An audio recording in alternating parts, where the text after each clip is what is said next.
നമസ്കാരം. ഇന്ന് പുലർച്ചെ അമേരിക്കയും ഇസ്രയേലും ചേർന്ന് നടത്തിയ ഓപ്പറേഷൻ ലയൺസ് റോർ ഇറാൻ ഭരണകൂടത്തിന്റെ സിരാ കേന്ദ്രത്തെയാണ് ലക്ഷ്യം വെച്ചത്. ടെഹ്റാനിലെ അതിസുരക്ഷാ മേഖലയായ ആയത്തുള്ള അലി ഖമേനിയുടെ ഔദ്യോഗിക വസതിക്ക് നേരെ നടന്ന ആക്രമണം ഇതിന്റെ വ്യക്തമായ സൂചനയാണ്. ഖമേനി കൊല്ലപ്പെട്ടുവെന്ന് ഇസ്രായേൽ മാധ്യമങ്ങൾ അവകാശപ്പെടുമ്പോൾ എനിക്കറിയാവുന്നിടത്തോളം അദ്ദേഹം ജീവനോടെയുണ്ട് എന്ന ഇറാൻ വിദേശകാര്യമന്ത്രിയുടെ മറുപടിയിൽ വലിയൊരു അനിശ്ചിതത്വം നിഴലിക്കുന്നുണ്ട്. ഭരണ നേതൃത്വത്തെ മാത്രമല്ല ഇറാന്റെ സൈനിക കരുത്തിനെയും ഈ നീക്കം തളർത്തിയിരിക്കുകയാണ്.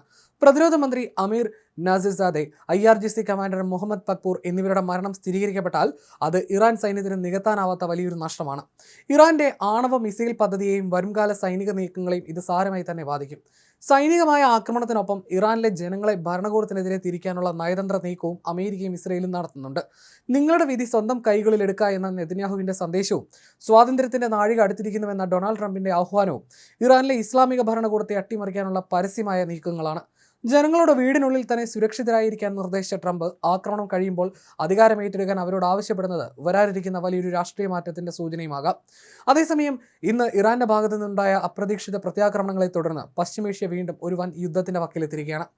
ഇസ്രയേലും അമേരിക്കയും ചേർന്ന് ഇറാനിൽ നടത്തിയ സംയുക്ത സൈനിക നീക്കത്തിന് തൊട്ടു പിന്നാലെയാണ് UAE, ഖത്തർ, സൗദി അറേബ്യ തുടങ്ങിയ രാജ്യങ്ങളിലെ പ്രധാന നഗരങ്ങളെ ലക്ഷ്യമിട്ട് ഇറാൻ മിസൈൽ വർഷം നടത്തിയത്. അബുദാബി, ദുബായ്, ദോഹ, റിയാദ് എന്നീ നഗരങ്ങളിൽ മിസൈൽ ആക്രമണങ്ങളും സ്ഫോടനങ്ങളും റിപ്പോർട്ട് ചെയ്യപ്പെട്ടു. അബുദാബിയിൽ മിസൈൽ അവശിഷ്ടങ്ങൾ ജനവാസ മേഖലയിൽ വീണ് ഏഷ്യൻ വംശജനായ ഒരു പ്രവാസി കൊല്ലപ്പെട്ടതായും UAE പ്രതിരോധ മന്ത്രാലയം സ്ഥിരീകരിച്ചു.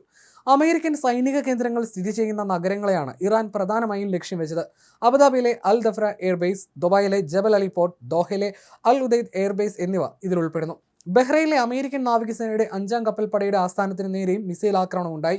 സൗദി അറേബ്യയിലെ പ്രിൻസ് സുൽത്താൻ എയർബേസിന് സമീപവും സ്ഫോടനങ്ങൾ കേട്ടതായി റിപ്പോർട്ടുകളുണ്ട്. ആകാശത്ത് തീഗോളങ്ങൾ കണ്ടതായും വലിയ ശബ്ദത്തോടെ മിസൈലുകൾ കടന്നുപോയതായും ദുബായിലെ താമസക്കാർ സാക്ഷ്യപ്പെടുത്തി. ഇറാന്റെ ഈ നീക്കത്തിന് മുൻപായി അമേരിക്കയും ഇസ്രയേലും ചേർന്ന് ഓപ്പറേഷൻ എപിക് ഫ്യൂറി എന്ന പേരിൽ ഇറാനിൽ ശക്തമായ ആക്രമണം നടത്തിയിരുന്നു. ഇറാൻ പരമോന്നത നേതാവ് ആയത്തുള്ള അലി ഖമേനിയുടെ ഓഫീസിന് സമീപവും സൈനിക കേന്ദ്രങ്ങളിലും സ്ഫോടനങ്ങൾ നടന്നു. ഇറാനിലെ ഒരു സ്കൂളിന് നേരെയുണ്ടായ ആക്രമണത്തിൽ നിരവധി പേർ കൊല്ലപ്പെട്ടു. അമേരിക്കൻ പ്രസിഡന്റ് ഡൊണാൾഡ് ട്രംപ് ഇറാനിൽ വൻതോതിലുള്ള സൈനിക നടപടികൾ ആരംഭിച്ചതായി ഔദ്യോഗികമായും പ്രഖ്യാപിച്ചിട്ടുണ്ട്. അതിനിടെ ഇസ്രായേൽ പ്രധാനമന്ത്രി ബെഞ്ചമിൻ നെതന്യാഹു ഫോണിൽ സംസാരിക്കുന്ന ഒരു ചിത്രം അദ്ദേഹത്തിന്റെ ഓഫീസ് പുറത്തുവിട്ടു. അമേരിക്കൻ പ്രസിഡന്റ് ഡൊണാൾഡ് ട്രംപുമായി നെതന്യാഹു സംഭാഷണം നടത്തുകയായിരുന്നുവെന്നാണ് ചിത്രത്തിന് നൽകിയിരിക്കുന്ന വിവരം. യുദ്ധം രൂക്ഷമായതോടെ മിഡിൽ ഈസ്റ്റിലെ വ്യോമഗതാഗതം പൂർണ്ണമായും തടസ്സപ്പെട്ടിരിക്കുകയാണ്. Israel, Iran, Iraq, Kuwait, Bahrain, Qatar തുടങ്ങിയ രാജ്യങ്ങൾ തങ്ങളുടെ വ്യോമപാത അടച്ചു. ഇതേ തുടർന്ന് എയർ ഇന്ത്യ, ഇൻഡിഗോ തുടങ്ങിയ ഇന്ത്യൻ വിമാന സർവീസുകൾ റദ്ദാക്കുകയോ വഴിതിരിച്ചു വിടുകയോ ചെയ്തിട്ടുണ്ട്. സൗദി അറേബ്യയും ഖത്തറും ഇറാന്റെ നടപടിയെ ശക്തമായി അപലപിക്കുകയും ഇത് പ്രാദേശിക സുരക്ഷയെ തകർക്കുന്ന വഞ്ചനാപരമായ നീക്കമാണെന്ന് വിശേഷിപ്പിക്കുകയും ചെയ്തു. ലക്ഷക്കണക്കിന് പ്രവാസികൾ വസിക്കുന്ന ഈ മേഖലയിലെ നിലവിലെ സാഹചര്യം ആഗോളതലത്തിലും വലിയ ആശങ്ക സൃഷ്ടിക്കുന്നതാണ്.